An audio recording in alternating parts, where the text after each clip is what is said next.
Bienvenue sur ma chaîne, où nous explorons les vies extraordinaires des figures qui ont marqué l'histoire du divertissement. Aujourd'hui, nous retraçons le parcours de Guy Williams, l'acteur légendaire qui a incarné Zorro et le professeur John Robinson dans Lost in Space. Plus d'un demi-siècle après ses débuts, ces personnages restent gravés dans nos mémoires. Mais après avoir conquis la télévision dans les années 1950 et 1960, il a choisi de tourner le dos à Hollywood, s'installant en Argentine, loin des projecteurs. Que s'est-il passé? Pourquoi a-t-il abandonné la gloire? Sa fille confirme enfin les rumeurs, révélant un homme qui a privilégié la liberté et la tranquillité à la célébrité. De ses origines modestes à New York à sa richesse bâtie intelligemment, en passant par une carrière brillante et une fin tragique, l'histoire de Guy Williams est celle d'un talent unique et d'un choix audacieux. Préparez-vous pour un voyage entre l'action, l'espace et l'exil. C'est parti! Des origines modestes à la gloire de Zorro. Guy Williams, né Armando Joseph Catalano le 14 janvier 1924 à Washington Heights, New York, grandit dans la Little Italy du Bronx, dans une famille italo-sicilienne modeste. Son père, Attilio Catalano, courtier en assurance, et sa mère, Clara Arcara, vivaient dans des conditions difficiles à sa naissance. Malgré les attentes familiales de le voir suivre les traces de son père, Guy, avec son physique avantageux, 1,90 m, et son charisme, rêve de devenir acteur.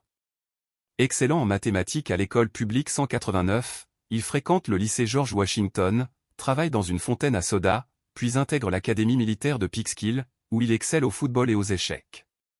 Pendant la Seconde Guerre mondiale, il occupe des emplois variés au soudeur, comptable, inspecteur de pièces d'avion avant de devenir vendeur chez Wanamaker S. C'est là qu'il envoie ses photos à une agence de mannequins, lançant sa carrière. Son allure photogénique lui vaut des contrats dans Harper's Bazaar, des publicités et des panneaux d'affichage. Sur les conseils de son agent, Henry Wilson, il adopte le nom Guy Williams pour gommer son identité ethnique, jugée trop étrangère à l'époque. En 1946, il signe avec MGM et décroche un rôle dans le docudrame The Beginning or the End, 1947, sur la bombe atomique. Mais les opportunités cinématographiques restent limitées, et il retourne à New York. En 1948, lors d'un tournage publicitaire, il rencontre Janice Cooper, mannequin. Ils se marient le 8 décembre 1948 et ont 2 enfants, Guy Steven, acteur sous le nom de Guy Williams Jr. et Tony. En 1950, Williams participe aux premières publicités télévisées aux États-Unis. Après la mort de son père en 1951, il signe avec Universal International en 1952, jouant de petits rôles, notamment dans The Lone Ranger. Son expérience au Neighborhood Playhouse et à l'atelier d'acteurs de CBS lui vaut un test d'écran, menant à son rôle emblématique, Zorro. Le triomphe de Zorro, une icône Disney. En 1957, Walt Disney choisit Guy Williams pour incarner Zorro, le Vengeur masqué, dans une série se déroulant dans la Californie espagnole de 1820. Avec son allure séduisante, sa maîtrise de l'escrime et sa prestance, Williams est parfait pour jouer Don Diego de la Vega, qui combat l'oppression sous son masque noir. Guy avait un visage que seul Dieu peut donner, note l'historien Geoffrey Marc, soulignant une cicatrice à l'épaule, due à un accident, qui limitait les scènes torse nu. Pour le rôle, Williams travaille son accent espagnol, l'atténuant progressivement sous les conseils de Walt Disney lui-même. Peux-tu l'adoucir un peu, Guy, raconte-t-il à Starlog. La série, diffusée sur ABC de 1957 à 1959, produit 78 épisodes et 4 spéciaux d'1 heure. Son format innovant, avec des cliffhangers à chaque épisode, captive le public et préfigure l'ère du streaming. Zorro devient un phénomène, mais Williams craint d'être catalogué. Quand je ne suis pas Zorro, je suis Diego, confie-t-il au Longview Daily News.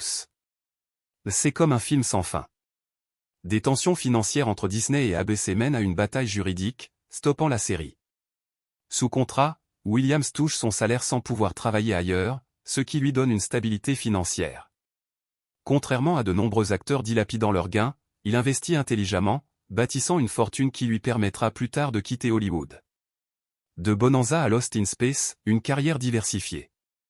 Entre Zorro et Lost in Space, Williams fait une apparition remarquée dans Bonanza, 1964, jouant Will Cartwright, neveu du patriarche Ben Cartwright. Prévu pour intégrer le casting principal, son rôle est écourté après 5 épisodes face à une campagne de fans réclamant le retour de Pernell Roberts. Cette expérience montre sa polyvalence, mais aussi les caprices de l'industrie. En 1962, il tourne en Europe, Damon and Pythia en Italie, Captain Sinbad en Allemagne, et collabore avec Disney sur The Prince and the Poppy. Pourquoi rentrer tout de suite, confie-t-il au Bristol Daily Courier en 1965, prolongeant son séjour en Europe avec sa famille. Ce choix reflète son désir de diversifier ses rôles et d'échapper au carcan de Zorro. En 1965, il décroche le rôle du professeur John Robinson dans Lost in Space, une série de science-fiction inspirée du Robinson suisse. Aux côtés de June Lockhart, Maureen, Mark Goddard, Don West, et Jonathan Harris, Dr. Smith, Williams incarne le chef d'une mission spatiale sabotée, perdue sur des planètes inconnues.